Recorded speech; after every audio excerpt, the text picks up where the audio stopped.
This episode of the Coarse podcast has been brought to you by Central Sports and Graphics Incorporated, family-owned and operated screen printing and embroidery business located in a historic storefront on Old Berwick Road in the heart of Espy. They've been doing screen printing for over 20 years.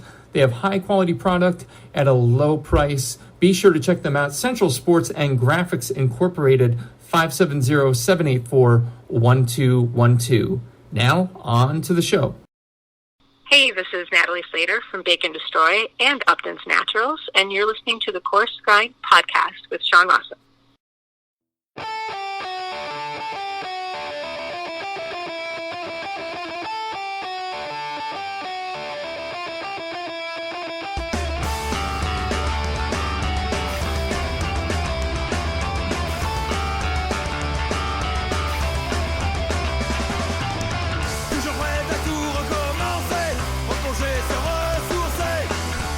Ladies and gentlemen, welcome back. This is episode number 123 of the Coarse Grind podcast.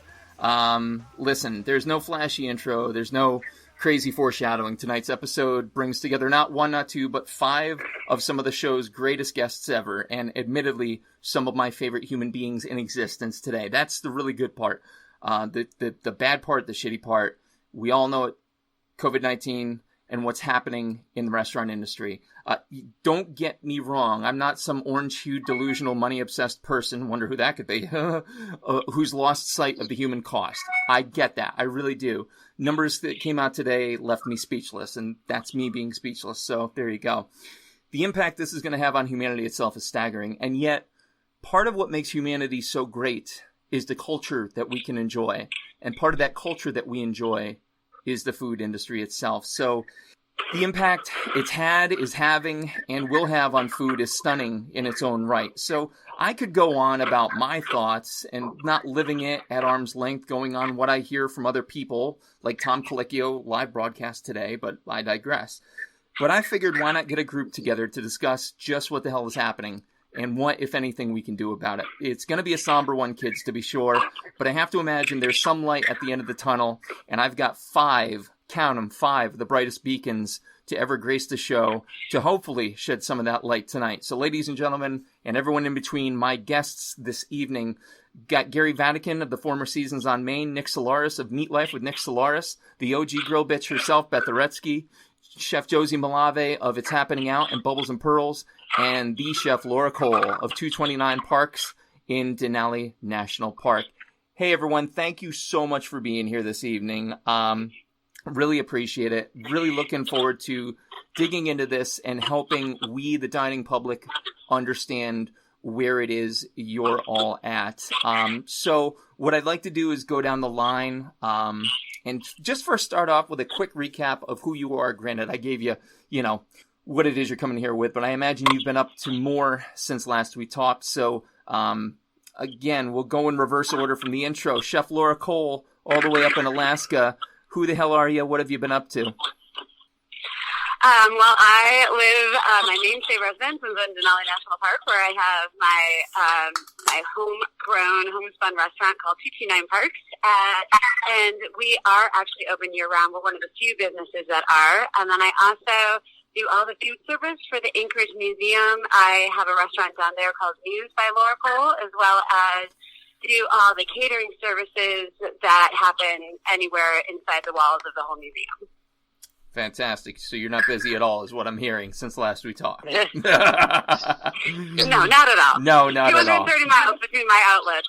Not Makes at all. Perfect sense. Oh, my God. And let me tell you something, folks. As far as day brighteners go, Chef Laura Cole is probably the most random texter ever, and will just at random brighten my day with like some of the best happy texts ever. So if you're in Alaska, you need to go. If you're in Alaska, doesn't that sound like the tourist board of Alaska should be hiring me at this point?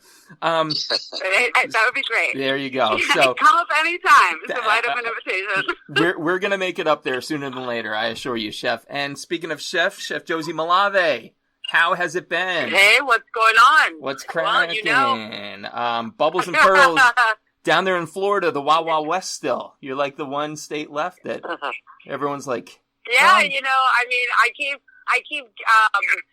having friends in different states tell me that their governor is better than my governor, but we won't get into politics right now. No. I kind of already breached that in the intro. My apologies to all my GOP listeners, all one of you. Oh well, it's okay. Listen. This is the situation. The situation is that this crisis that we're facing right now doesn't care about our politics. So at the end of the day, all of us who are in the restaurant industry are going to be, taking a stand for our industry. And again, that has nothing to do with politics. It has to do with the people, the everyday people in all of our restaurants, in our food service industries, the delivery people, every single person along the way, the people behind the scenes, in front of the scenes, and everywhere. And awesome. So thank you so much, Shawn, for inviting me on tonight. I'm trying to stay busy down here. Bubbles and Pearls is taking a hiatus at the moment. I've been busy with It's Happening Out. But my restaurant is one of those restaurants which have been affected by, the crisis. Sure. And just this weekend, I received word that I tested positive. So, I'm here to be a voice from a perspective that, there's a spectrum here. And so, I think it's valuable to the conversation. Awesome, man. Well, God, we're obviously we're all here with you, and you're just such a wonderful, positive voice as always. Is that aren't chefs supposed to be jaded and bitter and like between Laura and Josie, like God, you're like ambulating Prozac. It's wonderful, but so it's great to hear. Well, that's why you have a food writing. Yeah, that's right. Such a strong perspective, and again, just a face that brightens my day. And speaking of absolute crushes, Beth Aretsky, the OG grill bitch. How are you, dear? Hi, Shawn. I'm good. What have you been up to since last we spoke? Oh well, let's see. I started working in Rhinebeck in September. Mm-hmm. I opened up Charlie Palmer's flagship restaurant called Willow in Mirbeau Inn and Spa in Rhinebeck, New York, and that's like their new baby. Mirbeau has like 3 properties, and this is their new one, and I was there from the ground up. Nice. And we closed a week ago, and this company is unbelievable. I mean, they're a small mom and pop operation. They've got 4 successful properties, and they have kept all the staff on payroll at all their properties. Unbelievable. Wow. It's amazing. And, that is amazing. Yeah, I mean, unbelievable. Most of us have insurance. Yeah. I have insurance, knock on wood. And so now all I have to do is go in once a week to an empty hotel and spa and restaurant and just, walk the floors, check 7 hotel rooms, make sure the water's still flowing, flush the toilet, run the tub, check the steam room, just make sure general maintenance is up to par, and that's what I'm doing now. That's awesome. Yeah. I mean, it's not awesome, but considering the alternative, that's awesome. I will say though, you're going into a hotel alone. Just don't take Michael and Sydney and turn it into The Shining 3. That would just be weird. No. Everyone stays home. I wear my hazmat suit, my gloves. Nice. And a mask, but I'm good. Yeah, I mean, it's crazy what is slowly transcending into the new normal. Just today, you saw the whole posture on masks take a whole swing. So again, more to come on that. Working back up the line, just one of my favorite personalities of all time, and certainly one of my favorite accents to ever grace the show, Nick Solaris from Meat Life with Nick Solaris. How are you, sir? I'm all right, guys. How's everyone doing? Excellent. Give us a little update what you've been up to since last we spoke. I'm still 5'7". You're quite the boxer, though. You're quite the boxer. Hell yes, he is. I wouldn't trade hands with him. Listen, just trying to stay fit. I'm on. I've been in quarantine for about 17 days now, Nice. and got to a lot of us over here saw this coming. I have family in Europe and Asia. Mm-hmm. I was actually supposed to be in South Korea this weekend. which actually would probably be safer. I was going to say, you're probably better off there. Yeah, right. Yeah. And then I was meant to go to the UK on the day they banned travel, and I decided I should just stay right where I am. But yeah, so I'm a food writer in New York. I used to write for Serious Eats. I was a restaurant editor at Eater for a few years. And now I do video, and I have a video production company, and I still do a bit of writing, but mostly it's video scripts and so forth.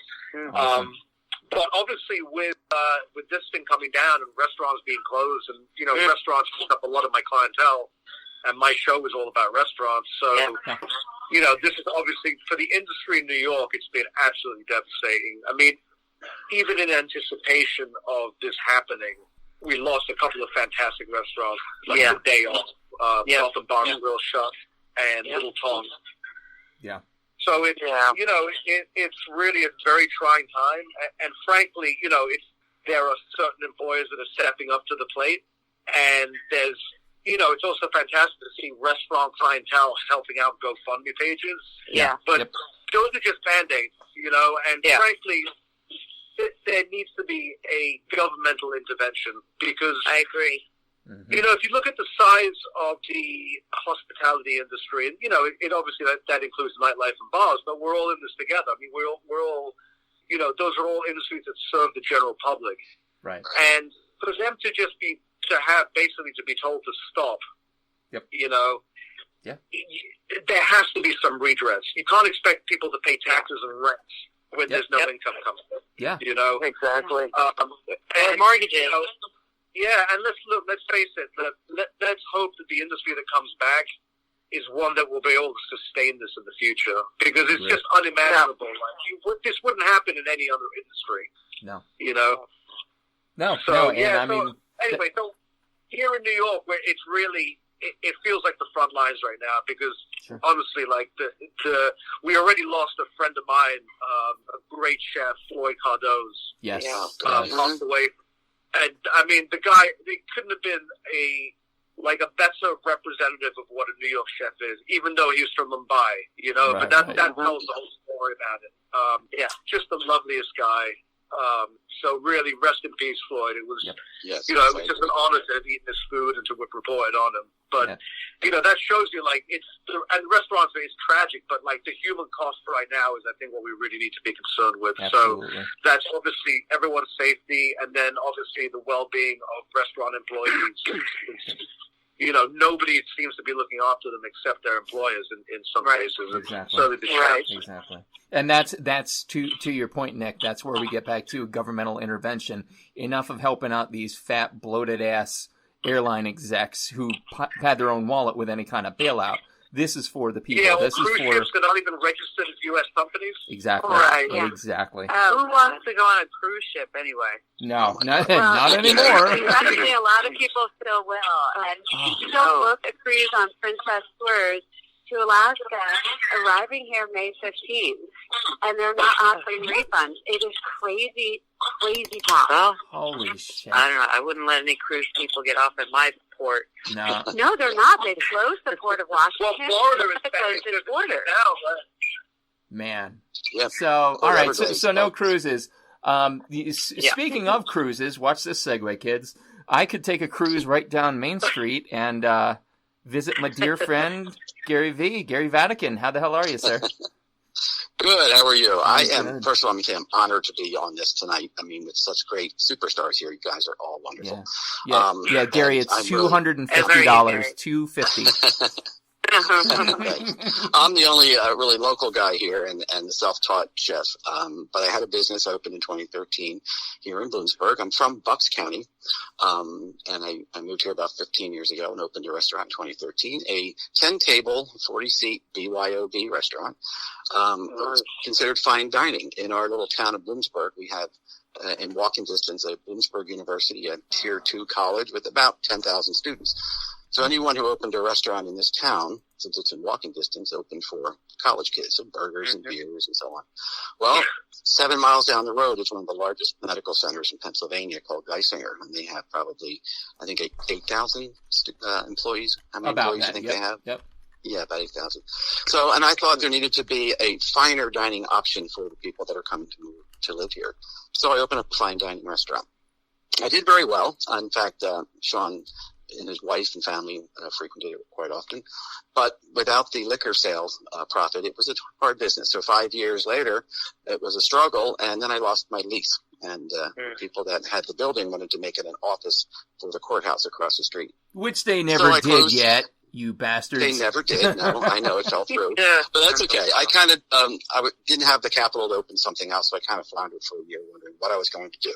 And luckily, a couple who were developers in this town called me and said, we need a restaurant back that you had. We need something like that back in Bloomsburg. So that was 5 months ago, and we've been working for 5 months to open, oddly enough, 4 doors down from where I was, a much larger 100-seat restaurant with a beautiful bar, and it's just attached to a hotel. Really nice. So we've been working for 5 months, and it all just came to a stop, of course, a couple of weeks ago.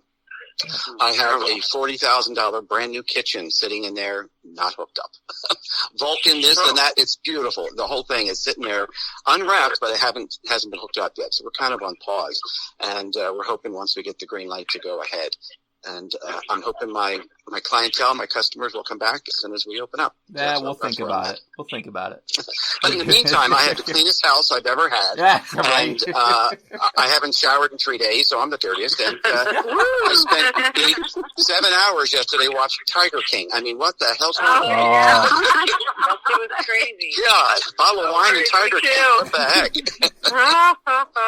Yes, but I'm just been staying home. I have a mother that lives nearby, just taking care of her, and we're staying healthy. And actually, in our small community here, we only have so far in Columbia County 6 people that have been diagnosed with it. So I know that's coming because we can see all the counties from Philadelphia are coming towards us, and on the other side, Pittsburgh, they're coming towards us here in the center. So we're battening down the hatch. Yep. That's all we can do at this point. Yep. So with everybody's here and now kind of introduced, what I want to do is take it back to the first oh shit moment. A very rough around the edges question, but talk to me about the first moment when you learned about this or heard about this that you realized this is going to impact food. And Nick, let me turf this over to you first, because I know you've got feelers in pretty much every direction up there, being connected, kind of in a similar way that I am, in that I'm connected to the restaurants. I don't, have one, but obviously their existence and the professionals in them, affect me immensely. When was it you looked at the situation and went, oh, this isn't good? Well, I mean, I knew it wasn't a good situation on a purely human level. I want to say about 6-7 weeks ago, I had a trip planned to North Korea and Japan it was like March 14th through the 31st. Mm-hmm. And the friend that I was going with, we started emailing because we were just researching. And that stuff, that was at the height of it back then in South Korea. We basically canceled the trip because we could see the writing on the wall. Now, didn't even really think about it spreading over here, right? Mm-hmm. So it was in my mind, and I was conscious of this thing. And I have a brother that lives in Taiwan, who, by the way, effectively have dealt with this. For being a neighbor of China, it's been absolutely miraculous because they have a lot of respirators. They had a very bad case of SARS when that came out a few years ago. Yeah. And because of that, they practiced, all of these viruses going back to the Spanish flu and all of the different strains that have come along, social distancing is what actually works, right? If you're going to do a non-medical intervention, social distancing is really the most effective way. Now, that doesn't address economic stress and all of those things, right? We're just talking about purely how do you defeat the virus. Sure. So Taiwan shut it down immediately. I think they've had like 1 or 2 deaths and like 54 or 100 or like under 100 infections, which is, it's nothing. It's minuscule. Like, that's, we didn't have that in New York at any point. It went from 0 to 100, It was like, it was that quick. Yeah. But what really brought it home, I mean, look, there's been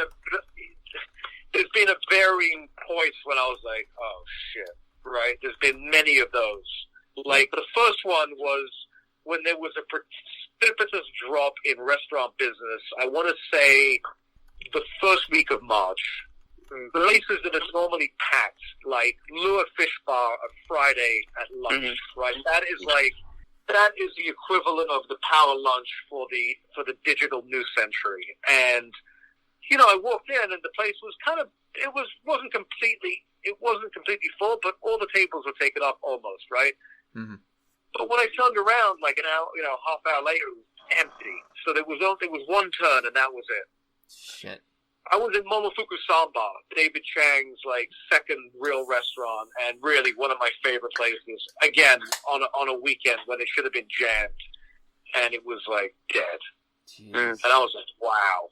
And then my last restaurant meal was on Friday the 13th, and that was at the Grill, which is my favorite restaurant in New York. It's in the old Four Seasons space in the Seasons building. The Grill. Okay. It used to be the Four Seasons until about 4 years ago, and then the Carbone guys took it over, Major Food Group, and it is my favorite room. It's just an incredible menu. It was like a mausoleum. There was maybe 4 tables out of 30 or 40, and it was just it was like a Ferrari in a parking lot. It just wasn't right. It didn't feel right. Right. The food was great, but, food without the atmosphere, the hospitality was great, even though you could tell that everyone was keeping a distance from me. It was a very intimate. Sure. And then, so that was Friday the 13th, and then after that, it was just that weekend, major Union Square Hospitality, a bunch of restaurant groups just pulled the plug on all of 19 restaurants. Danny Meyer closed in one day. Damn. And then really the apocalypse came on March 16th, which was the day the candles went out, because that's when they basically closed all restaurants in New York. And that's obviously something that is now rippled across, like the domino effect has happened, right? And it's I hate to say it, but because it kills me. I mean, I've eaten out every meal for the last 15 or 16 years, and it's like restaurants are my lifeblood, they're my work, but it's also my passion. And it's to me, that is the ultimate intersection, the ultimate social activity in New York is dining in restaurants. We don't have country clubs, we don't have golf courses, Yep. And that was just seismic, that when that happened, it was just, 300,000 people work in the hospitality industry in New York, probably a third of them lost their jobs in one day. Yeah. Yes. That is just absolutely staggering. Yeah. To be fair, Nick, you are doing quite the job yourself, making some wonderful smash burgers in your place. Yeah, I've seen those happening, and they're incredible. So, Yeah, but that's, to me, that's it's meaningless. There's no content. Who else is, who's going to try that but me? That doesn't mean anything to me. You know what I mean? It's food needs to be shared for it to have any relevance at all. Yes. Right? Thank you. Yes. So let's jump coasts completely. Let's go from East Coast to way Northwest Coast. Laura, I know, obviously you've got 229, you've got Muse. You had to see something coming from this. When was your, oh my God, this isn't good moment? Well, on Friday morning, March 13th, I had a museum meeting, and we had a municipality meeting, and I do a lot of work with our local soup kitchen and shelter called Beans Cafe, and they had been in meetings all week trying to set up where we were going to stage shelter centers.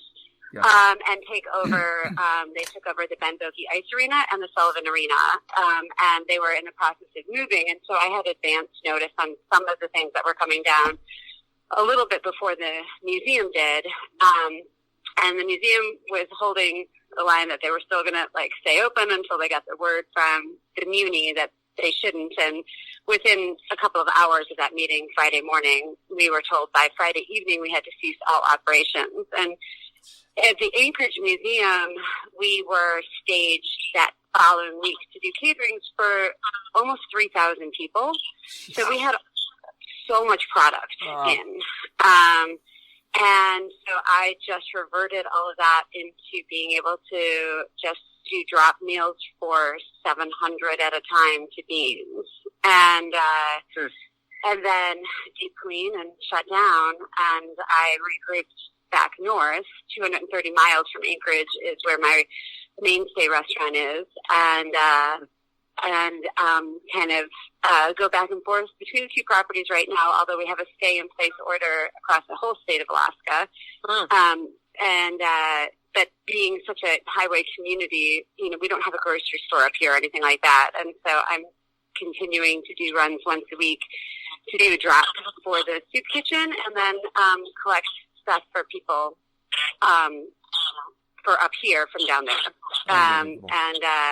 And it's real different because commercial fishing halibut season opened up, 2 weeks ago, and nobody's there to buy any of the halibut. And when you talk about ripple effects, we're also a tourism state, and so right now is when all the seasonal employees start trying to come back to open up buildings to start projects, and so you feel compromised, but you also feel at risk.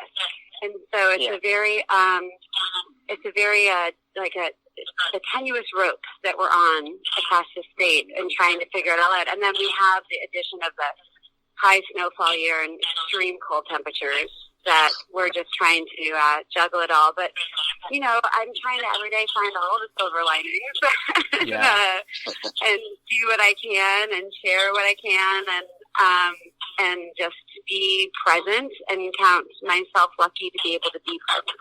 Yeah. And I mean, there again, just in case you missed it in the intro, folks, this is why I love Laura Cole. Like, she could literally take, a mountain of dirt and make it feel like the sweetest snow slopes of Switzerland. Like, she's incredible that way. How much snow? How much snow did you say you had, Laura? I had to make a ski reference. So we had our largest 3-day snowfall last weekend in the recorded history of Alaska. What? So that was on top of our 6-foot base. But right now, like in the windows of my dining room, and my windows start about like a half a foot under the chair railing. So they probably start around 2.5 feet up off the floor, and I have snow packed well over halfway up, 7-foot windows. So we had a lot of snow. Unbelievable. Unbelievable. So speaking of too much snow, let's go down to warmer climes. And Josie, I imagine, again, you're in a different spot in that Wild Wild West. There's no statewide whatever. But again, as you indicated, there has been impact. So when was that moment for you that you realized this was coming and it was coming hard? Yeah, so, interestingly, I'm working in media as well, and every night filming that it's happening out, and we're the gay view, right? And when we've been seeing this and reporting on this virus since January, when the first cases were, showing up in China, we were starting to talk about it as a business owner, small business owner. I don't have the cushion that some of these big restaurant groups have. I don't have that cushion. I have 55 seats in my restaurant, and for most small businesses and small communities, like I think Gary, you might understand what I'm talking about. But if when the hurricane comes, we luckily we have insurance, but this the virus isn't covered by insurance, and so it takes. Yeah, so it took this whole entire situation and compounded it. The beginning of March, I was already starting to put some contingency plans in place. I was starting to think, as a small business, how am I going to retain my staff? What are we going to do about this? Then people were like, "Oh, just lay them off. They can collect unemployment." That's not the answer. That's not the solution. So, I really rallied with my team to let them know that my commitment is that we all get through this. And regardless of what it looks like in this moment, we may not all be taking the paycheck home that we want to be taking home, but I'm committed to them. They need to know that whatever they need in this moment, I have their back. and that to know that financially we're all taking a hit at this moment, and that we're, it's going to look different. And also to reassure them that, listen, they know as much as I know, even though I know a lot. Because I'm also I'm very active politically in my community. I'm also very active as a community leader. All that being said, we're looking for solutions to think. My little town, Wilton Manors, is a service-driven town. Restaurants, bars, that's what makes up the entire drive. And so to see it look like a ghost town right now, quite frankly, I didn't know that there were so many joggers in our community. Anything to get out of the house. But as a community, we had a donation day. We had a lot of products left. So we had a donation day, and that was to raise money. We started a fund for all the local Manors kids.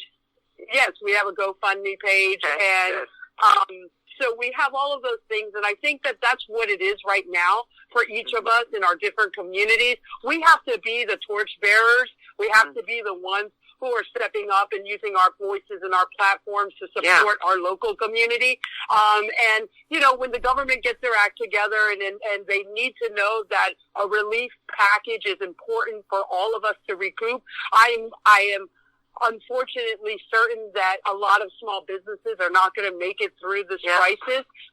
And the wonderful thing about it is that if we think through history, and during the plague, we had Shakespeare writing King Lear. So right now, we're all going to get to reinvent ourselves, reset, reinvent, be creative, dig down, and just really focus on supporting our communities.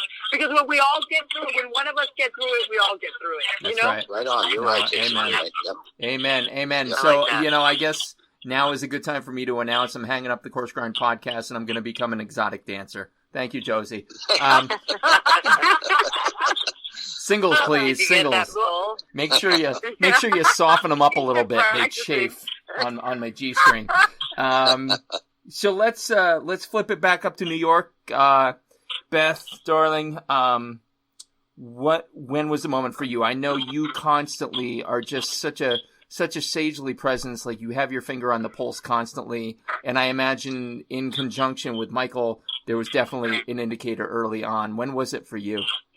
Well, let's see. I went down to the city, I think like the last weekend of February, and I went down to do an interview for Anthony Bourdain documentary, and so we went down, we made a weekend of the whole thing, and Michael actually was supposed to go get his global entry passport, but they canceled that because we're not doing that anymore, and nobody's going anywhere now anyway, but this was before no one was going anywhere.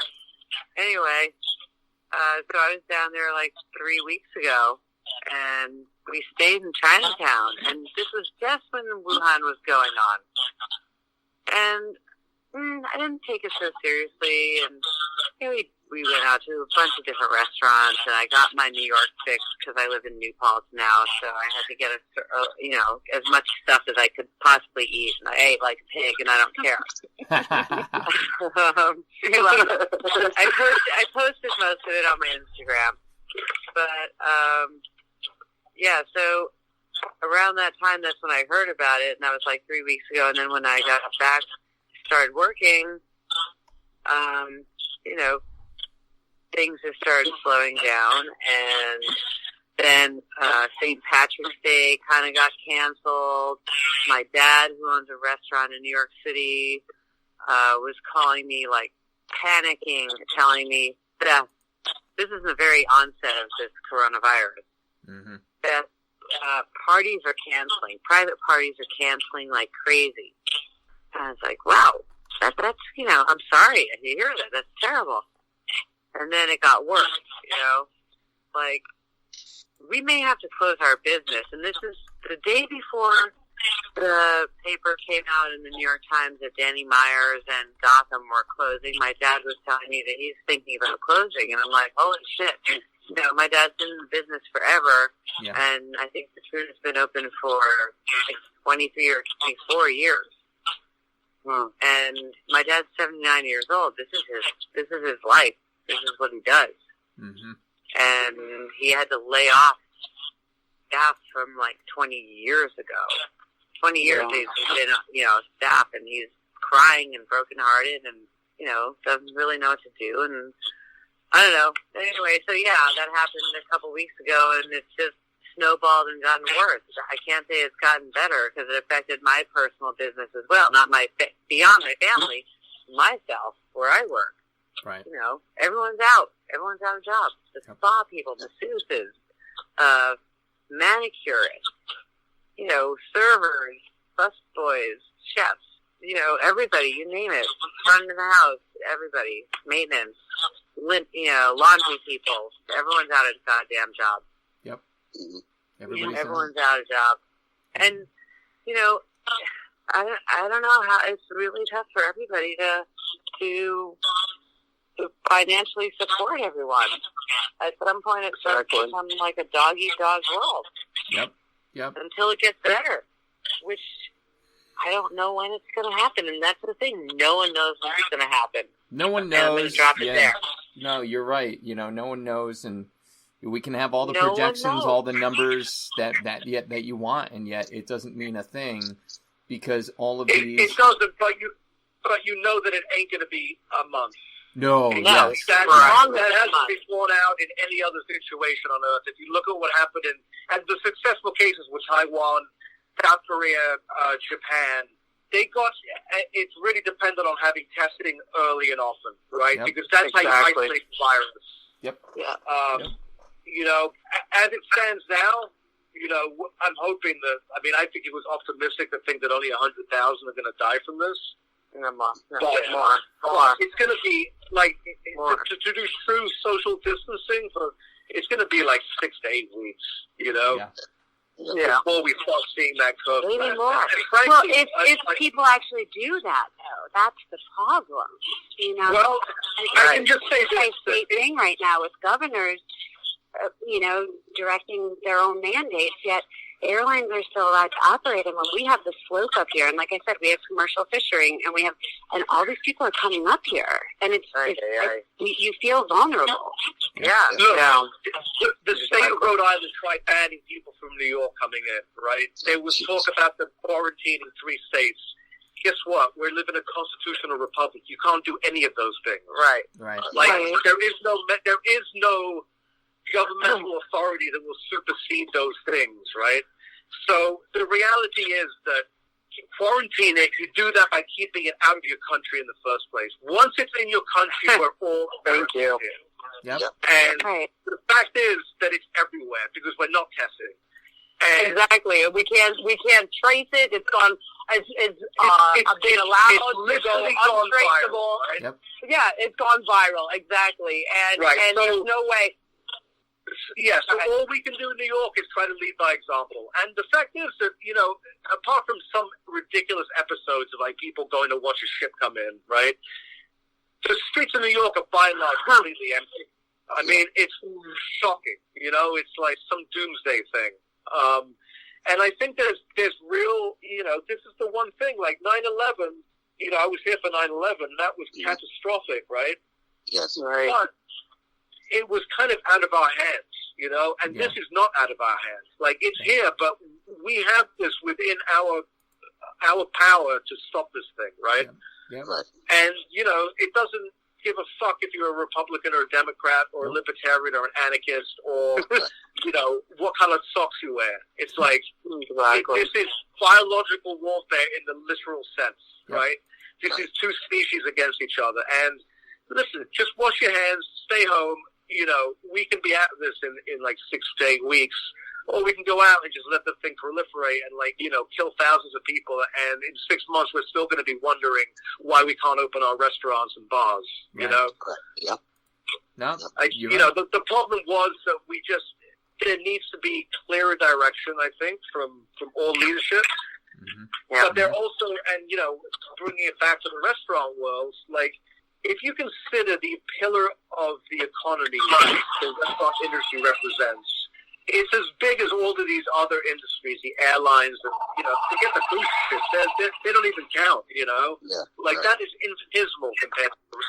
And you think about the amount of people that go through hospitality jobs. So it's not only that they provide a lot of current jobs, they provide invaluable life experiences, life service, the idea of serving someone, the idea of interacting with other humans, the idea of being in public, right? It's not just that it provides current jobs. It's literally been part of the schooling and education and humanization of so many Americans, right? So many people go through that. So the problem is that it's all small business guys. Even think about Danny Myers. This is one of the most successful restaurateurs, right? Yeah. Even that company can't afford to keep people employed.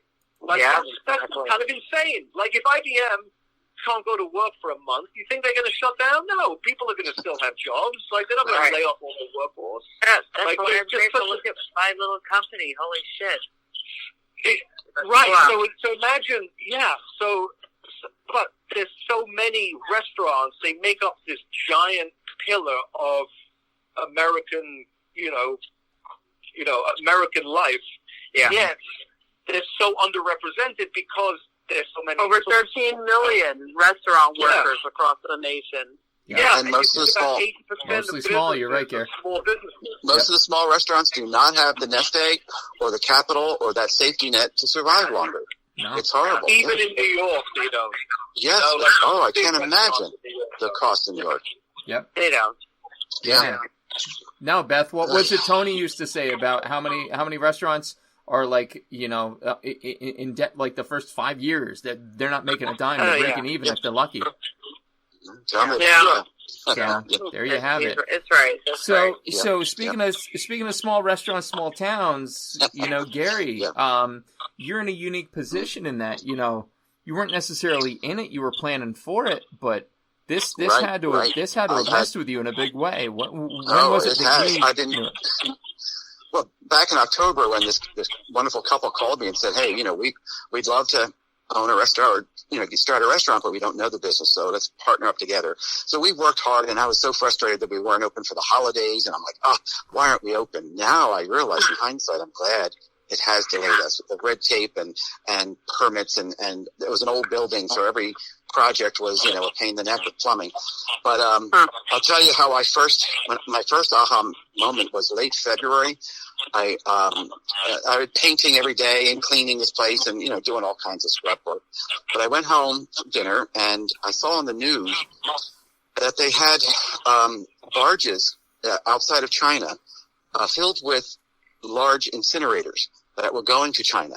And it was very strange. It had at least 8 barges filled with these really large incinerators. And they didn't know what they were for. And they found out that a Chinese government person said they were for the livestock that had been dying because of the flu. Now, that's all I remember thinking was this flu was over in China, not thinking anything else, not even thinking it was as big as SARS. It didn't seem like it at that time in February. But that bothered me so much, the visual of these large, they were the size of a house, incinerators going to China. What were they for? Livestock, really? When it didn't seem like this was killing livestock.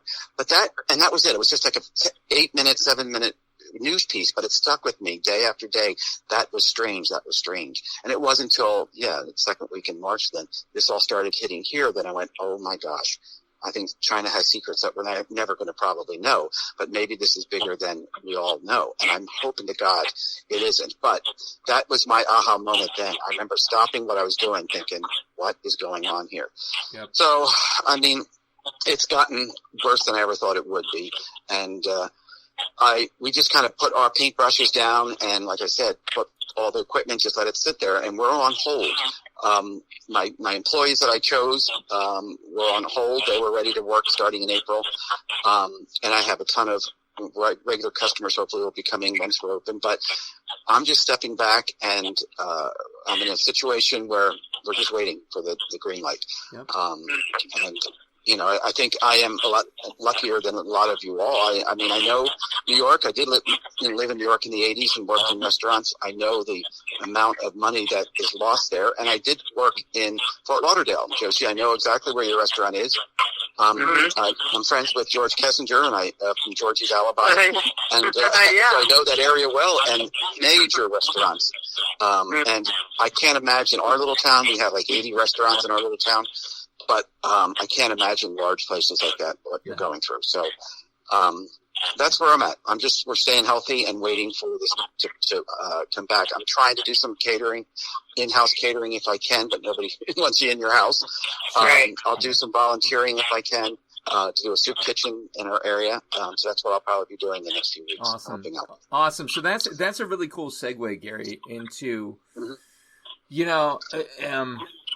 as just the dining public myself, and Nick, I know, you and I share this, is like, well, going out to eat is this cultural experience, and we miss it. And then, we miss it.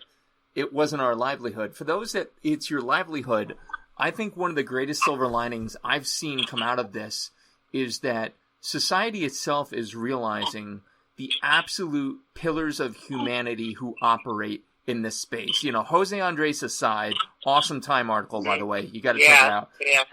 Fabulous. Just incredible human being. But like all of you, the majority, I shouldn't say all, but the majority of restaurateurs that I'm seeing, Isaac Toops, also a Top Chef alum, you're giving back in this time when you are literally hobbled as shit and shouldn't be thinking of another human being. It's almost like it turns your superpower on even more. It's like the superhero that gets beat up gets stronger. That's what you guys are. I know, Josie, you said that you're down there slinging out food to a food kitchen right now? No, we did a donation day to raise money so we just do days. All of the restaurants have done this on the drive. We've spent one day where we donate and give away food for donation, and the money goes back to our workers and our service staff of the drive. And listen, I get it because I know you folks. You're kind enough to let me into your lives a little bit and understand you and appreciate you. But it is still amazing to me that here you are in this dire moment of need, thinking of everyone else first. And isn't that a testament to the almost philosophical nature of the kitchen, Beth? You joke with me slightly, and But I think there's an air of seriousness to it. It is the pirate ship. You look out for your crewmates first. Yes. Yeah. That's amazing. And Laura, I heard you talking about again giving back. Yeah, well, so I mean, all of us are left with a bunch of products. I mean, regardless of that, but I mean, I have a reindeer herd, and I have a bunch of other things, and I have animals set for slaughter. That it's just. You can't just put a full stop on things. And commercial fishing is starting up, and they don't have anywhere to sell this stuff. And so as long as I'm able to, I do a cold drop of, 22 hotel pans once a week to feed the 700 people one meal. And, everybody's got to do what they can do. And I don't want to get sick. I'm sorry, Josie, and I'm really sorry you're sick. But like, I know what I can do, and I can cook in my kitchen still, and then do a cold drop, so that's what I do. It's unbelievable. But, that's great. I just want to say something really quick. But, that's exactly the same reason why I had to close down the restaurant, because I understood that there is a risk, and we didn't know enough about the virus. And as much as I wanted to be active in the community, and I want to be cooking for everyone, and I want to create solutions because that's who I am, I also understood that there's a risk, like you guys, like you up in Alaska right now, that there's a risk. And, not for ourselves, like I'm experiencing mild symptoms, but it's not for me. It's for the people with the compromised immune systems who are the ones who are the most vulnerable in this moment. And the longer that we stay out there being the heroes, It's like we're still, what's the balance really, guys? What is the balance? Yep. No, well, I know, that's what I'm saying. I feel guilty that I'm just doing cold drop, but that's all I'm going to do, to tell you the truth. Like, I don't want to have that level of interaction. And that's selfish of me to say, and I hate saying it, but... You have a family to go home to. Right, exactly. There's an element of self-preservation there. Yeah. For sure. So okay. Well, I mean. Well, let me say also, Shawn. For me, it's my art. It's my love. It's my passion. I've never been in the restaurant business for the business. I mean, as you know, I had a very successful restaurant for 5 years, but it struggled because it wasn't all about the money. It's my art, my love, my passion, and it's not only creating food. It's giving food. It's making someone's evening. It's serving that food. That's what my love is. So because I can't do it, it's driving me crazy. So I'm trying to find an outlet for that where I can still do what I love doing, but help other people. Whether it's going to be taking meals to older people stuck in their homes, which it seems like in this area is a problem, and I'm looking into that. Oh, that's older folks that are afraid to go to the grocery store because they're so vulnerable. So I'm trying to come up with ways that they can be delivered right to their door. So, but I'm trying to come up with an outlet that I can still do what I love doing. And if it looks like I'm serving and helping someone, then let it be that. Yeah. So I mean, that's where I kind of want to turn the conversation next, folks. Is that what is it that we, the dining public, can do to help you, the people we love, revere, and adore, for what you do? Like, how can we help you in this time of need? You're already thinking about others, which is so beautifully, tragically selfless. What can we do to help you? Save up. When there's your green light, just come. Eat as much as you can. Tip the servers double if you can. I mean, we're going to have to make up a lot in order to keep this business, And I'd like to find out, what did they do 100 years ago in the 1819 flu, the Spanish flu? Did all the restaurants close back then? I can't find any documentation on that, but I'd love to know. I may have a book that has... Oh, I'd love to find it. Like, what did they do? How did they get through it? I'm sure. It was a very different industry back then, too. Yeah, true. I mean, that really, the thing is, if this is highlighted, not just the discrepancies that we knew about, which would be salaries and all those things, but the fact that, look, many of these restaurants couldn't go a week without business anyway, right? So a lot of restaurants, they were living this life all the time. Like, every week is this, so it's, especially in a place like New York, where there's fierce competition. Yes. You've got your landlord breathing down your neck. You got your purveyors you have to take care of. I mean, it really is it's just very, and whatever comes back as an industry, as I said, has to be more equitable all around. Yeah. Right. Yeah. We can't have such a vital part of our economy, not just in terms of the service it provides, but also in terms of the people it employs. Be this tenuous. Like, there has to be more security there. Yeah. Right. Oh, no question. No question. That's a great point, Nick. But I mean...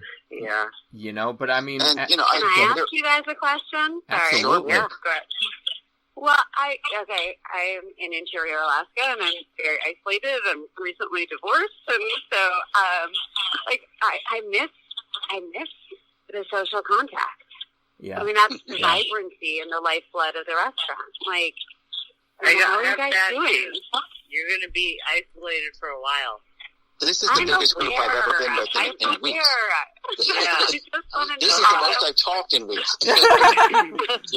That's why. This is group therapy, everyone. For a while. Sorry, I've been doing girlfriend. a lot of video conferencing calls, Zoom meetings, and all kinds of FaceTime. There's something called House Party, which I was just introduced to. Oh, House Party's the shit. Yes. To stay in contact with your friends. Yes. I'll send you some websites after this. I would love that. It's gotten completely socially inappropriate, though. My friend FaceTimed me with the other day. So. I'm dying to sit around a table with some red wine and just chat, and I'm dying to do that. Absolutely. Well, I mean, and truth be told, scary as this is for both, dining public and dining purveyors, it's horrifying, and yet we know there's an end. So help me, the dining public, understand, like, is there hope? And what does better and a return to normal look like, you know, to you in your mind? And Beth, I'll throw it over to you first. You know, what does the return to good look like? All right. Let me, I'm not sure if I'm going to answer that question correctly, but I have something to say. Oh, shit. I think the landscape of dining in most cities, and I'm just going to start with New York City only because that's my heart and soul. I think that fine dining and really expensive dining experiences like omakase dinners and shit like that, I think that's going to take a hit. Yep. I think people are going to want it when and if we come out of this, they're going to want inexpensive comfort food that is accessible to everybody. They're not going to want a dining experience. I really think right now people are not, after this, they're not going to want a dining experience. But I'm trying not to cry. I'm going to try not to cry. I'm not so sure about that. I think that because what the bromakase has become in New York is not a dining experience at all. It's a status symbol. Yeah. And that's what actually, more than anything, has led to the absolutely ridiculous skyrocketing of prices beyond the fact that New York has gotten out of control. Right. Yeah. But to me, that doesn't even fucking count as food anymore because it's so saturated by finance bros, and it's just become a form of conspicuous consumption. But I think you're right. I think what's going to come back is going to be the places just like after 9/11, just like after the 2008 crash. Yeah. It's going to be hamburgers and fried chicken. Yes, exactly. Yeah. Yep. Exactly. I At least for a little while. Yeah. For a little while, it's going to take a little while for people to start to feel comfortable again. It's going to take a while for people to feel comfortable sitting next to each other, closer than 6 feet. Yep. When is that going to happen? No, that's true. true. I can add to that. There's so many restaurants. This angers me so much. There's so many restaurants that are not worth a dinner's dollar, I call it. There's so many people out there that aren't passionate about it and just are in it for some buck they can make.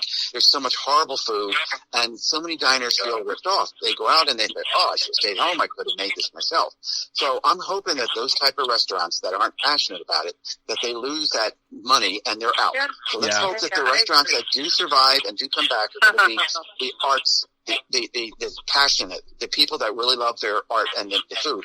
Those are the type of restaurants I think what we need. And you're right, comfort, delicious food for a good buck, and I think they're going to succeed. You're right. I totally think so. agree with no, you. I think you've definitely got a great point there, and I hope that prediction on the future holds true. And who's to say it does? Who's to say it doesn't? We're kind of in that spot right now where we don't. But to wrap up this fantastically enlightening, incredible, apparently therapeutic panel talk. Thank you guys.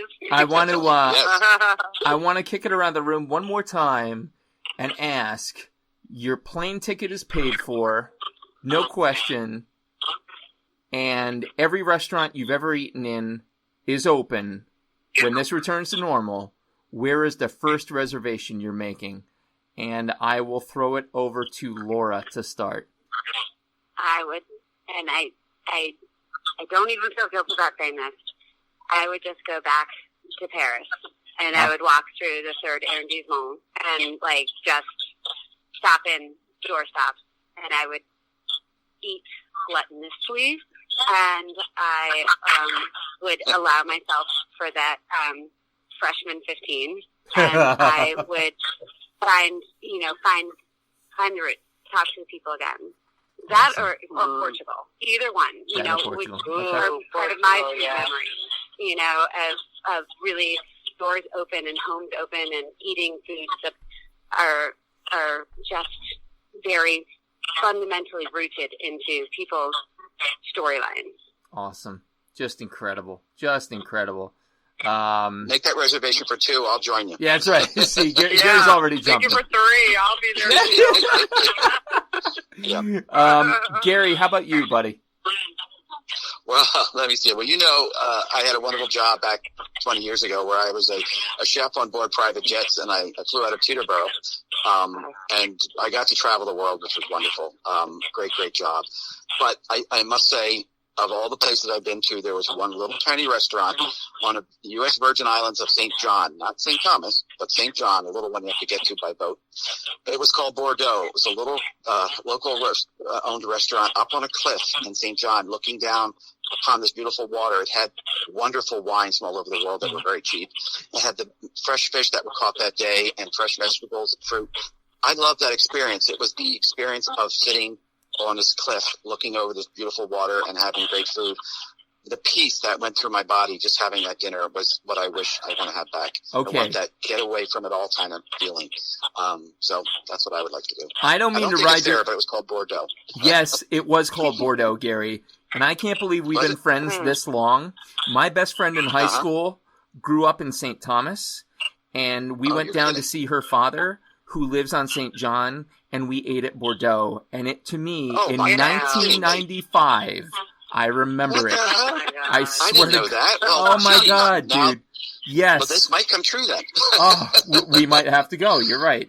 Yeah, that's it was incredible. It was a wonderful experience. It is. And I mean, beautiful location, beautiful view, beautiful everything. Yep. Speaking of beautiful, Josie, not you, Gary. Josie, where's your first reservation? Well, guys, if you're paying for it, I'm flying back to Bali, okay? Nice.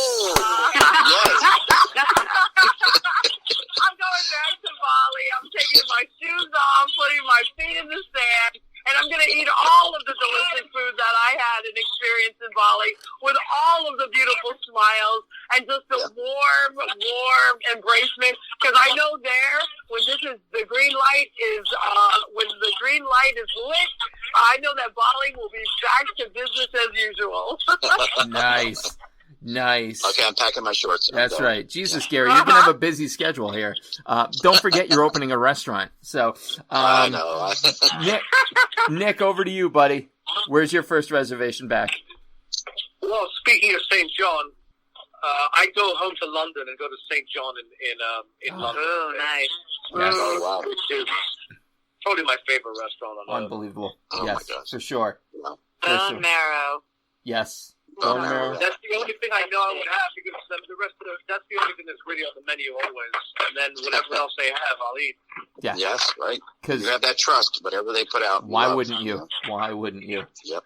Absolutely. And let's circle back to the OG, Beth. What do you got for me? Let's see. Well, I would say, since I had the most wonderful experience of going to Vietnam this past summer, I would say Hoi An, and the restaurant would be Bali Whale. Nice. And they make bun seho, and it's like $3 for 2 plates and 5 beers. Or 6 I can afford beers. that. Yo. Oh my God. Every day you get spring rolls, bun seho, big bunches of lettuce and fresh herbs, and it's just fucking awesome. Nick and I are feverishly scribbling down the name and the address. Like, all right, Nick, you and I are on the first flight to Vietnam, buddy. I have pen and paper in hand. And I'm like, I have 3 places. That place, Yeah.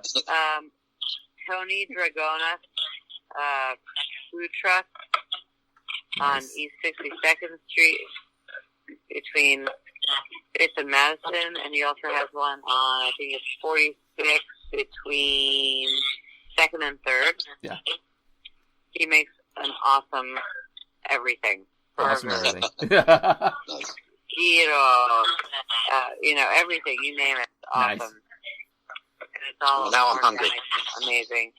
And then my last one would be in Venice, this really cool, off the beaten path, no tourists, all gondolieras.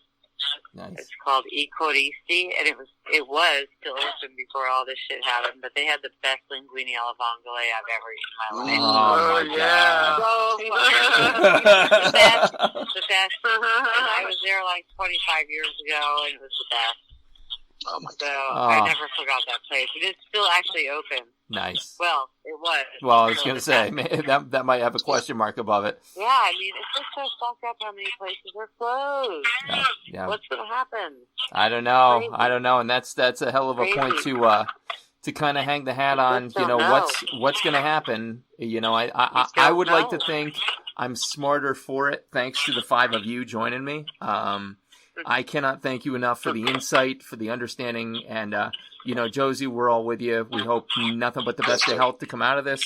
And from the restaurant perspective, we're here with you. I think the community of diners is always going to be here with you because we know the good from the bad. And truth be told, like when I went down my list to make this episode, I'm like, these are the 5 I want. And truth be told, these are the 5 I got. And I love you all to bits. I only wish you the best and the safest and the healthiest. And thank you again so much for being here with us this evening. Oh, Thank you so much, Shawn. Yeah. Thank you so much. Oh, thank you. Open invitation to Alaska. I'm gonna take you up on it. Come experience this. I swear to God. Okay. Once this pesky virus lets Right. up. Oh, no, man. and we have 24 hours of daylight now soon. I know. And just like, you can see the reindeer herd. You can see the farm. Yeah, but you kill the reindeer herd. It's Rudolph. We've talked about this before. You have good northern lights there? No, yeah, like the past couple. Or I mean, Aurora They- Borealis. It's been, we call them the Northern Lights, or the Aurora, either one. Yeah. But it's been cold as F, and like I said, that means it's clear. So we have degrees of 40 above during the day and 40 below at night right now, and amazing. But once like the snow clears, we won't see a night sky in a couple of weeks now until September.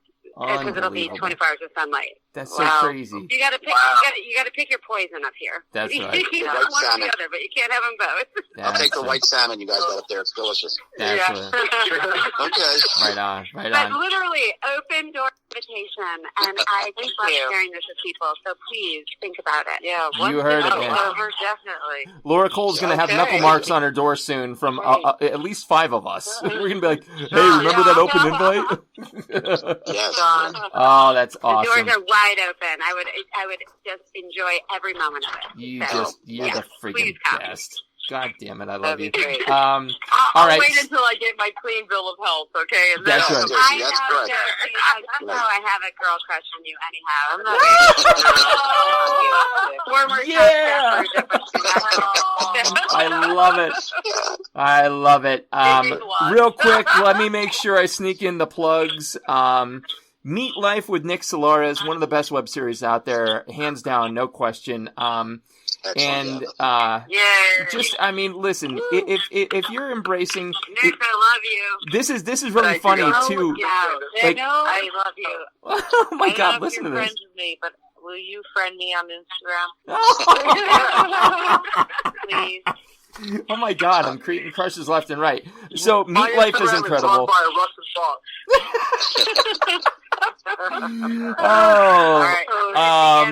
Bubbles and Pearls, it's happening out down in Florida. My girl Josie Malave, just incredible. 229 Parks and Muse up in Denali, Alaska.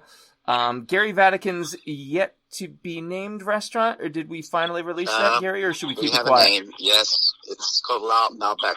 Malbec here in Bloomsburg. So La Malbec, I'm going to do Spanish tapas and so on. It's going to be fun. All right, stay patient. It's going to happen, I assure you. And finally, my girl Beth, Willow, Charlie Palmer, looking like, at least for now, it's going to reopen. I hope so.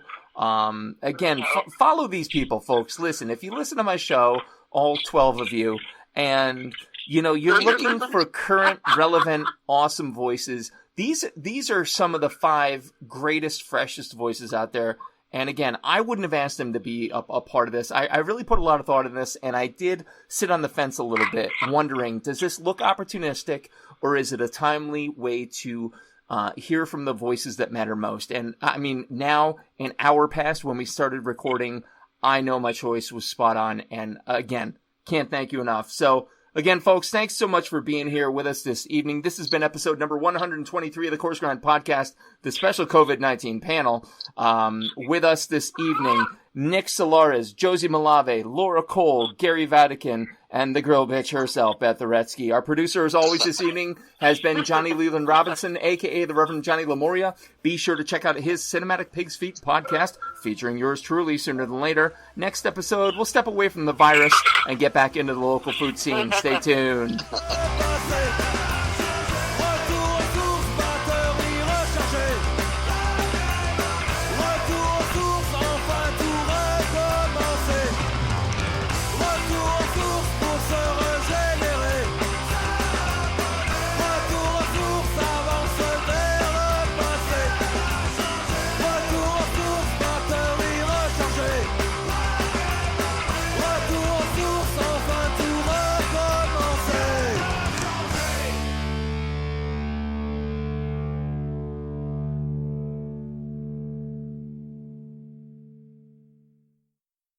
Are you passing through central Pennsylvania and looking for one of the best dining experiences and craft brew menus around?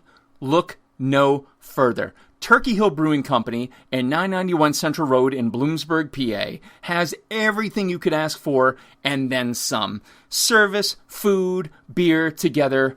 Unbelievable. Be sure to check them out. Call them today for reservations. 570-387-8422. Call today.